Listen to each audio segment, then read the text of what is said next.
अस्सलाम वालेकुम नाज़रीन, मेरा नाम अली हैदर है और आपका शुक्रगुजार हूं कि आपने मेरी ये वीडियो देखने के लिए वक्त निकाला। आपने बिल्कुल सही पढ़ा, आपने बिल्कुल सही सुना। पूरा बांग्लादेश इस वक्त एक जंग का मंजर पेश कर रहा है। बांग्लादेश का कोई इलाका, कोई शहर ऐसा नहीं है जहां पर एहतजाज नहीं हो रहा और एक अच्छी खासी कम्युनिटी वहां पर हिंदुओं की बस्ती है और उस हिंदू कम्युनिटी पे हमले हो रहे हैं और बिला किसी खौफ ख़तर हो रहे हैं। एक हफ्ते से ये सिलसिला जारी है। मैंने सोचा इस पर रिपोर्ट करूं, लेकिन कोई ना कोई और खबर जो है वो आड़े आ जाती थी। हुआ क्या एग्जैक्टली मैं आपको बताऊंगा। कुरान को बाकायदा जलाने की तकरीब मुनक्किद की गई। जैसे कि आपको पता है, एक दफ़ा फ्रांस में भी ऐसा हो चुका हुआ है। जलाने की तकरीब मुनक्किद की गई। उस तकरीब को वो अंजाम पाने के बाद उसको सोशल मीडिया पर नशर किया गया और उसके बाद जो मुसलमान है बांग्लादेश के, वो डेफिनेटली दे लॉस्ट इट। उनको गुस्सा आया इस बात पे और उन्होंने जवाब में जो काम किया और जो अभी तक टिल डेट जब मैं वीडियो बना रहा हूं जो जारी है, ये तमाम चीजें बड़ी अहम इंफॉर्मेशन है जो मैं आप तक पहुंचाऊंगा। मगर उससे पहले अगर आप चाहें इस चैनल को सब्सक्राइब जरूर करें ताकि आप तक हर तरह की अपडेट्स इस चैनल के तवज्जुह से सबसे पहले पहुंचे। दोस्तों, आज से तकरीबन हफ्ता पहले एक मंदिर है ढाका के अंदर ही, ढाका जो दारुल हुकूमत है, ढाका के अंदर एक हिंदुओं का मंदिर है। वहां पर कुरान को बाकायदा तौर पे जलाया जाता है एक तकरीब के दौरान। आपको पता है दुशहरा फेस्टिवल चल रहा था हिंदू बिरादरी का, तो जो बांग्लादेश के हिंदू हैं या बंगाली हिंदू जिनको कहते हैं, उनकी तकरीब भी चल रही थी, उनका त्यौहार चल रहा था। उस त्यौहार में ये काम किया गया। जब ये काम किया गया उसको इसके बाद सोशल मीडिया पर नशर किया गया। कुरान के जलाने की जो सिलसिला है उसको नशर किया गया। उसकी तस्वीर सोशल मीडिया पे बाकायदा वायरल की गई, क्योंकि मेरी समझ से बाहर है कि एक ऐसी कम्युनिटी जो कि एक ऐसे मुल्क में रहती है जहां वो अकलियत में है, वो इस तरह का काम क्यों करेगी। अगर भारतीय हिंदू ऐसा करते समझ में आता है, क्योंकि वहां पर वो अक्सरियत में है। मुसलमान कुछ कर नहीं पाएंगे, उनको इस बात का पता है। हुकूमत भी उनकी है, बीजेपी की हुकूमत है, तो उनको पता है कि मुसलमान कुछ कर नहीं पाएंगे, इसलिए वहां पर तो ऐसा समझ में आता है। बांग्लादेश में हिंदू अकलियत में है, फिर भी वो ऐसा कर रहे हैं। उन्होंने ये किया। अच्छा, उसके बाद मुजाहरे शुरू हो गए। जिस मंदिर के अंदर ये काम हुआ था, मुसलमानों ने जाके उस मंदिर को गिरा दिया, आग लगाई और गिरा दिया। इसके अलावा एक और मंदिर उसी कम्युनिटी में वाक़या था, फिर बलवाई वहां पर गए, उन्होंने उसको भी आग लगाई और मंदिर जो है वो उन्होंने जमीन बोस कर दिया पूरे का पूरा। उस मंदिर का जो पुजारी था और साथ में एक और शख्स, वो भी जिंदा जल गए। उसको भी वहीं पे जला दिया उन्होंने, मुसलमानों ने, जो वहां पे एहतजाज करते हुए गए थे। इस वक्त हालात इतने खराब हैं कि बांग्लादेश के वो तमाम इलाके जहां जहां हिंदू आबादी बसती है उन पर मुसलसल हमले हो रहे हैं।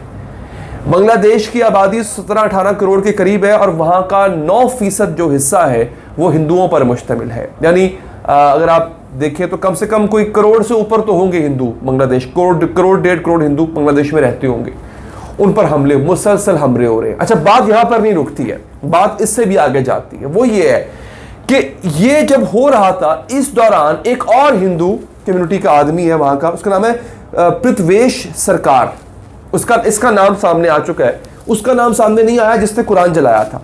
इस आदमी ने क्या किया, सोशल मीडिया पे खाना काबा की बेहुरमती की, बाकायदा तस्वीरें और वीडियोस एडिट करके खाना काबा के ऊपर कुछ गलाजत वगैरह लगा के, मैं कहना भी नहीं चाहूँगा, उससे खाना काबा की अलबत्ता बहुत बेहुरमती की। रंगपुर का इलाका है ये जहाँ पे ये सब कुछ हुआ। उसके बाद मजीद इश्तियाल आ गया मुसलमानों को। उन्होंने रंगपुर में एहतजाज किया, हिंदुओं के 30 मकान गिरा दिए और वहां पर भी 2 मंदिर हैं जिनको उन्होंने तबाह कर दिया, गिरा दिया, जला दिया। 30 मकान रंगपुर के इलाके में हिंदुओं के गिराए गए, क्योंकि वहीं का ये लड़का था पृथ्वेश सरकार जिसने ये हरकत की। उसने जो है वो खाना काबा की बेहुरमती, मतलब कहते हैं ना कि आग के ऊपर मजीद तेल डालने वाला शख्स ने काम किया। वो मुजाहरे, खाना काबा की बेहुरमती वाले मुजाहरे और कुरान शरीफ जलाने वाले मुजाहरे, जब ये इकट्ठे हो गए तो पूरा बांग्लादेश एक तरह से केओस में चला गया। पूरे मुल्क के अंदर इस वक्त एहतजाज जारी है। 300 लोगों को हिरासत में लिया गया। वजीर दाखिला असदुज़्ज़मान खान ने कहा है कि वो भी इस जो खाना काबा वाला वाक़या है उस सिलसिले में 45 लोगों को हिरासत में ले चुके हैं। गवर्नमेंट ने वहां की ऐलान किया है कि जिन जिन के मकान गिरे हैं, जिन जिन के मंदिर गिरे हैं, उनको दोबारा तामीर किया जाएगा। हसीना वाजिद ने यह पैगाम दिया मोदी को। ये बड़ी इंटरेस्टिंग बात मजीद बताने जा रहा हूं आपको। उन्होंने ये पैगाम दिया है कि जो हिंदू कर रहे हैं इस वक्त वहां पे, इससे हिंदुओं को खतरा है। और इसका उनको लगता ही है कि जो मुसलमान रिएक्शन में कर रहे हैं बांग्लादेश के हिंदुओं के साथ, इससे भारत के मुसलमानों को खतरा है। और आपको पता है कि खतरा वो तो रहेगा जब तक बीजेपी की गवर्नमेंट है, तब तक खतरा रहेगा। मुसलमानों के साथ क्या हुआ आपको पता है? आसाम में क्या किया इन्होंने? आसाम में इन्होंने 150 मुसलमानों के घर गिरा दिए, 2 मस्जिदें शहीद कर दी। मुझे ये लगता है कि कुरान जलाने और खाना काबा की हुर्मती करने के साथ साथ जो बांग्लादेश के मुसलमान हैं, उन्हें कहीं ना कहीं इस बात का भी गुस्सा है जो भारतीय सरकार की सरपरस्ती में हिंदुओं ने आसाम में किया, भारतीय आसाम में जो कुछ किया। मुझे ये लगता है कि एक गुस्सा ये भी है कि आप देखें ना कि 150 घर गिरा दिए जाए, मस्जिदें शहीद कर दी जाए, मार दिया जाए लोगों को, जिंदा सीने में गोलियां मारी जाए मुजाहिरीन के जो अपने घर गिरने पे मुजाहरा कर रहे थे। तो कहीं ना कहीं तो गुस्सा फिर हम बतौर पाकिस्तानी मुसलमान, मुझे भी उस बात का गुस्सा है, आपको भी डेफिनेटली होगा, और जो बांग्लादेश में रहते हैं उनको भी इस बात की गुस्सा है। तो जनाब वो कहीं ना कहीं है। लेकिन अब वहाँ की सरकार कह रही है बांग्लादेश की कि हम घर भी तामीर करवाएंगे। अब यहाँ पे आता है एक और फरीक, एक तीसरा फरीक वो जंप करता है, जो कि हमेशा ऐसे मौके पे आके कूद पड़ता है, वो है अमेरिका बहादुर। अमेरिका बहादुर ने कहा यह है जनाब कि हमें तशवीश है, हम मजम्मत करते हैं जो हिंदुओं पर हमले हो रहे हैं। और साथ में उनके स्टेट डिपार्टमेंट के स्पोक्स पर्सन ने कहा है कि जी free speech, freedom of speech, आज़ादी इजहार राय का इख्तियार सबको होना चाहिए। मुझे समझ नहीं आती मगरिब को क्या मसला है कि उनका आज़ादी इजहार राय का जो सिलसिला है वो कुरान की बेहुरमती और कुरान को जलाने पे ही ख़त्म होता है, या आप सल्लल्लाहु अलैहि वसल्लम की बेहुरमती पे आके ख़त्म होता है?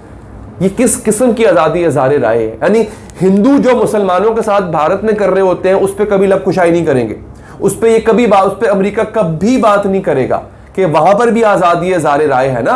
अभी मैं बताता हूं आपको, अब जब मैं वीडियो बना रहा हूं, आज 12 रबीउल अव्वल का दिन है, आज कश्मीरी मुसलमानों ने आप सल्लल्लाहु अलैहि वसल्लम के लिए रैली निकाली, जुलूस। जैसे पाकिस्तान में आपको पता है जुलूस निकल रहे हैं, रैलियां निकल रही हैं, क्या खुशी का समा है। कश्मीरी मुसलमानों का भी दिल करता है 12 रबीउल अव्वल मनाए, उन्होंने भी रैलियां निकाली। उनके साथ जो भारतीय पुलिस और भारतीय फौज ने किया है वो फुटेजेस टीवी पर मौजूद है, आप ये सोशल मीडिया पर मौजूद है, आप देख सकते हैं। लाठियां बरसाई हैं उन बेचारों पे। वो क्या कर रहे थे? वो भी तो आप सरकार सल्लल्लाहु अलैहि वसल्लम की आमद की खुशी और जश्न मना रहे हैं ना। तो यहां पे आज़ादी इज़हार राय को कदगन नहीं लगी क्या? यहां पे क्यों नहीं बात करता अमेरिका या कोई भी और मगरबी ताकत? यहां पर आके आपकी जुबान क्यों नहीं खुलती है?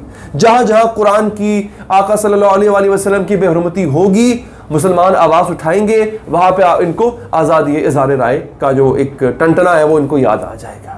खैर, अगर आप मेरी बात से एग्री करते हैं, वीडियो आपको पसंद आई है, तो इसको अभी लाइक कीजिएगा, फीडबैक दीजिएगा अपना कमेंट्स की सूरत में। और आखिर में एक दफ़ा फिर गुजारिश है कि चैनल को सब्सक्राइब करें ताकि आप तक लेटेस्ट अपडेट्स पहुंचती रहें। मुझे दीजिए इजाज़त, अल्लाह ने के बाद।